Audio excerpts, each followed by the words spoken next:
Assalamualaikum warahmatullahi wabarakatuh. Selamat pagi anak-anak Umi yang soleh dan solehah. Semoga tetap semangat untuk belajar hari ini ya. Mari kita buka pembelajaran kita hari ini dengan melafazkan basmalah. Bismillahirrahmanirrahim. Baiklah, hari ini kita akan belajar tematik 4G, subtema 2, pembelajaran 4. Indonesia memiliki keanekaragaman budaya dan adat istiadat yang tidak dimiliki oleh negara lain. Dengan keanekaragaman tersebut, Indonesia terkenal sebagai negara yang kaya akan budaya. Contohnya adalah keberadaan rumah adat di setiap provinsi di Indonesia. Nah, di halaman 64 sampai 65 itu ada tabel berbagai rumah adat yang ada di Indonesia. Nah, untuk lebih jelasnya kita bahas ya beberapa contoh rumah adat yang ada di Indonesia. Yang pertama ada rumah kebaya. Nah, rumah ini berasal dari DKI Jakarta. Ciri khasnya, dia memiliki atap yang landai, diteruskan dengan atap pelana di bagian teras. Ada yang berbentuk rumah panggung, ada yang menapak di atas tanah. Biasanya ada sumur di halaman rumah. Lispam terbuat dari kayu dengan ornamen segitiga sejajar disebut gigi balang. Pembagian ruang dari depan ke belakang berdasarkan hierarki sifat publik ke servis di bagian belakang. Lantai depan disebut gojegan, selalu dibersihkan untuk menerima tamu. Selanjutnya nih ada rumah gadang. Pasti anak-anak sudah tahu rumah gadang berasal dari Sumatera Barat. Ciri khasnya dia memiliki tiang yang tidak tegak lurus atau horizontal, tapi punya kemiringan. Kenapa?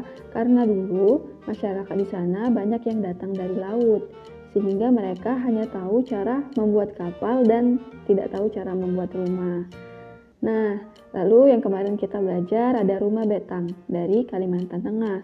Ciri khasnya, dia berbentuk rumah panggung dengan panjang kurang lebih 30-150 meter, lalu lebarnya 10-30 meter. Tinggi tiang 3-5 meter, dihuni 100-150 orang. Rumah panggung ini dihubungkan oleh tangga yang disebut hejot. Di halaman terdapat balai untuk menerima tamu dan patung atau totem yang disebut sapundu di halaman rumahnya. Kemarin kita sudah belajar ya tentang rumah betang ini. Terus juga kita sudah belajar tentang rumah Baduy dari Banten. Ciri khasnya rumah panggung berbahan baku bambu, terus atapnya terbuat dari daun disebut sulanyanda. Terdapat 3 ruangan, yaitu ruangan yang dikhususkan untuk ruang tidur kepala keluarga, juga dapur yang disebut imah, ruang tidur untuk anak-anak, sekaligus ruang makan yang disebut tepas, dan ruang untuk menerima tamu yang disebut sosoro. Itu tadi contoh beberapa rumah adat yang ada di Indonesia. Nanti selengkapnya bisa anak-anak baca sendiri di buku ya. Selanjutnya kita akan bahas pakaian adat di Indonesia. Indonesia menjadi salah satu negara dengan banyak suku dan budaya yang berbeda. Perbedaan budaya tersebut tercermin dari pakaian adat setiap suku. Pakaian adat atau pakaian tradisional setiap suku memiliki suatu keanekaragaman yang berbeda. Pakaian adat sering dipakai pada acara tertentu seperti pernikahan. Dengan keanekaragaman adat, suku dan budaya, masyarakat Indonesia harus memiliki toleransi tinggi untuk saling memahami dan menghormati. Nah, beberapa contoh pakaian adat yang ada di Indonesia bisa anak-anak lihat di buku tematiknya halaman 69 sampai halaman 70. Di situ ada tabel tentang keanekaragaman beberapa pakaian adat yang ada di Indonesia. Baiklah, kita bahas sedikit ya pakaian adat yang ada di Indonesia. Yang di atas itu dari Aceh.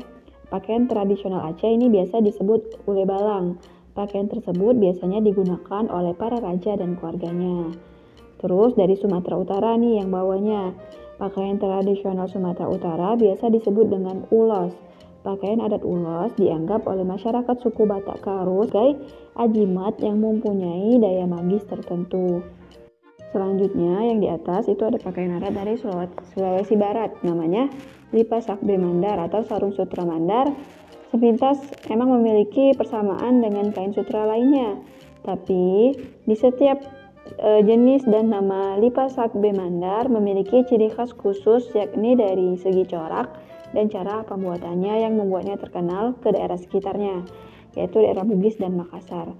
Terus yang dibawanya itu ada pakaian adat dari Gorontalo.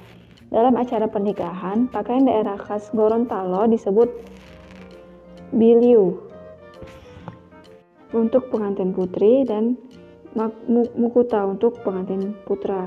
Pakaian adat Gorontalo umumnya mempunyai 3 warna dan memiliki arti tertentu, yaitu warna ungu, warna kuning keemasan, dan warna hijau. Itu ya beberapa pakaian adat yang ada di Indonesia. Kita lanjutkan pembahasan kita tentang pakaian adat suku Dayak. Baiklah, silakan anak-anak buka bukunya. Itu halaman 71 sampai halaman 72. Kita baca sama-sama ya tentang pakaian adat suku Dayak. Silakan disimak. Pakaian adat suku Dayak. Suku Dayak merupakan suku terbesar kedua di Kalimantan setelah suku Banjar. Suku Dayak memiliki kebudayaan unik yang turut mewarnai keanekaragaman kebudayaan di Indonesia, seperti tercermin dari pakaian adat.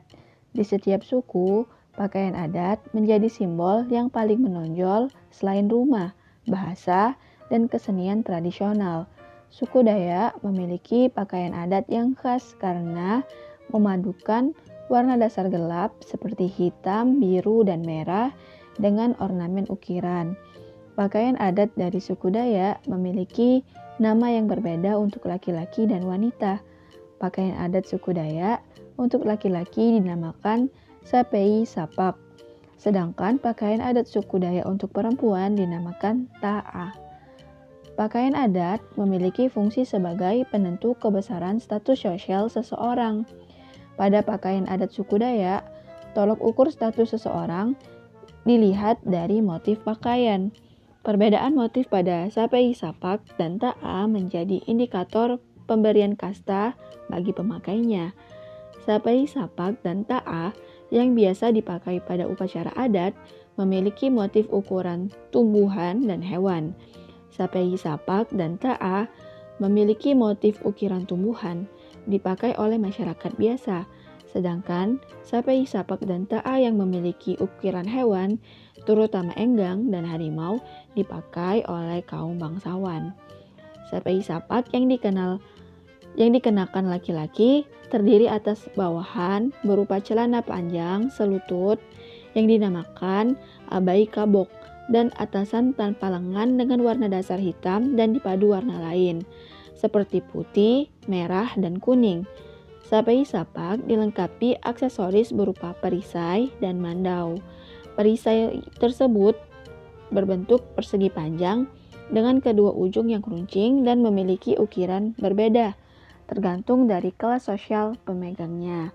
Sedangkan mandau merupakan senjata tradisional dari Kalimantan. Pada bagian bilah yang tidak tajam, terdapat ukiran dan lubang-lubang yang akan ditutup dengan perak atau tembaga untuk memperindah mandau. Ta'a terdiri atas atasan berwarna hitam tanpa lengan yang disebut sapei inok, yang dipadukan dengan rok sepanjang lutut. Ta'a memiliki warna dasar gelap, seperti hitam atau biru dengan motif ukiran berwarna putih, merah, dan kuning. Ta'a dilengkapi aksesoris berupa da'a, yaitu ikat kepala yang dibuat dari anyaman rotan atau daun pandan dan dihiasi bulu enggang. Itu saja materi kita hari ini. Mari kita tutup pembelajaran hari ini dengan melafazkan hamdalah.